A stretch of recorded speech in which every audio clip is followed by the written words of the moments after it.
ఇటీవల ఒక మాజీ మంత్రి చేసిన కామెంట్స్ రాజకీయ వర్గాల్లో దుమారం రేపుతున్నాయి. ఆ కామెంట్స్ వైసీపీని బాగా ఇరకాటంలో నెట్టాయట.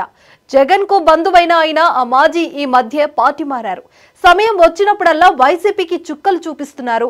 అదిలా ఉంటే ఆ మాజీకి ఎమ్మెల్యేతో పాటు మంత్రి పదవి దక్కుతున్నట్లు ప్రచారం జోరందుకుంది. ఇంతకు ఆ మాజీ మంత్రి ఎవరు?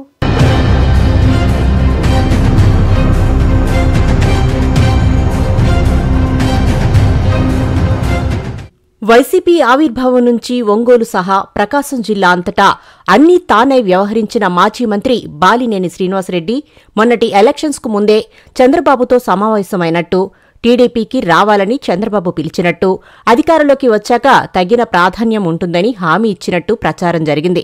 చంద్రబాబు తనకు మంత్రి పదవి ఆఫర్ చేసినట్టు ఈ మధ్యే ఒక ఇంటర్వ్యూలో బాలినేని చెప్పుకున్నారు. కానీ ఒంగోలులో వైసీపీ నుంచే పోటీ చేసి ఓడిపోయారు.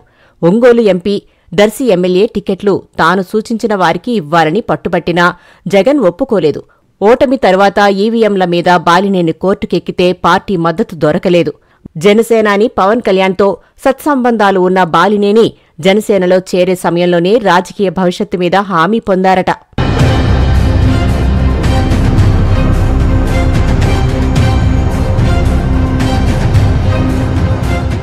ఎమ్మెల్సీ పదవితో పాటుగా ప్రభుత్వంలో కీలక బాధ్యతలు అప్పగిస్తామని పవన్ హామీ ఇచ్చారని సమాచారం. అయితే బాలినేని జనసేనలో చేరింది మొదలు ఒంగోలు టీడీపీ నేతలు విమర్శలు గుప్పిస్తున్నారు. జనసేనలో చేరినా వైసీపీ హయాంలో చేసిన పనులకు జవాబిచ్చేదాకా వదిలేది లేదని హెచ్చరించారు. జనసేనలో కొందరు నేతలు కూడా బాలినేనికి దూరంగా ఉంటున్నారు. వైసీపీ హయాంలో సెకీ ఒప్పందాలు, సోలార్ విద్యుత్ ఒప్పందాలకు సంబంధించి జగన్ మీద ముప్పేట దాడి జరుగుతుండగా అప్పట్లో బాలినేని విద్యుత్ శాఖ మంత్రిగా ఉన్నారు. అప్పటి జగన్ నిర్ణయాలపైన బాలినేని ఈ మధ్య కీలక వ్యాఖ్యలు చేస్తూ జగన్ను ఇరకాటంలోకి నెడుతున్నారు. బాలినేని ఇప్పుడెందుకిలా మాట్లాడుతున్నారు?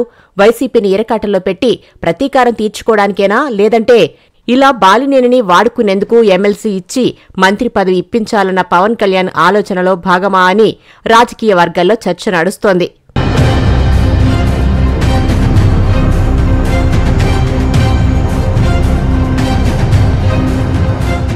కూటమి ప్రభుత్వంలో జనసేన తరపున పవన్ సహా ముగ్గురు మంత్రులున్నారు.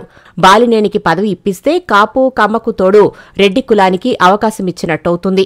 బాలినేనికి ఇటు ప్రకాశం జిల్లా సహా దక్షిణాంధ్రలో మంచి రాజకీయ పరిచయాలున్నాయి. ఆ పరిచయాలతో పార్టీని బలోపేతం చేసుకోవచ్చన్నది పవన్ కళ్యాణ్ ఆలోచనగా చెప్తున్నారు. ఏపీ కేబినెట్లో ఇప్పటికీ ఖాళీగా ఉన్న ఒక మంత్రి పదవిని బాలినేనితో భర్తీ చేయవచ్చునన్న ప్రచారం జరుగుతోంది. వైసీపీ ఎమ్మెల్సీలు పోతుల సునీత, కర్రి పద్మశ్రీ, బల్లి కళ్యాణ్ చక్రవర్తి, జయమంగళ వెంకటరమణ రాజీనామా చేశారు. శాసనమండలి చైర్మన్ మోషన్ రాజు ఇవాళ కాకుంటే రేపైనా వాటిని ఆమోదించక తప్పదని, ఆ తర్వాత కూటమి కోటాలోకి వచ్చే ఆ ఎమ్మెల్సీ సీట్లలో ఒకటి బాలినేనికి దక్కే ఛాన్స్ ఉందని తెలుస్తోంది. ఈ క్రమంలోనే తన పట్టు తగ్గకుండా ఉనికి చాటుకునేందుకు వైసీపీ మీద, జగన్ మీద విమర్శల ఘాటు పెంచారట బాలినేని. ఆయనకి ఎమ్మెల్సీ, మంత్రి పదవి దక్కితే ప్రకాశం జిల్లాలో మళ్లీ బాలినేని తన హవా కొనసాగించే అవకాశం ఉంది. ఎమ్మెల్సీ పదవి దక్కిన వెంటనే పవన్తో ఒంగోలులో భారీ బహిరంగ సభ పెట్టే ఆలోచనలో ఉన్నారట బాలినేని. అయితే ఒంగోలు టీడీపీ ఎమ్మెల్యే దామచర్ల జనార్దన్కు బాలినేనికి మధ్య పచ్చగడ్డి వేస్తే భగ్గుమంటుంది గనక అక్కడి రెండు కత్తులు ఒక వరలో ఎలా ఇముడుతాయన్నది అసలు ప్రశ్న. ఇంతకీ ఉమ్మడి ప్రకాశం జిల్లాలో ఇప్పటికే 2 మంత్రులుండగా 3వ మంత్రికి అవకాశముంటుందా అన్నది మరో ప్రశ్న.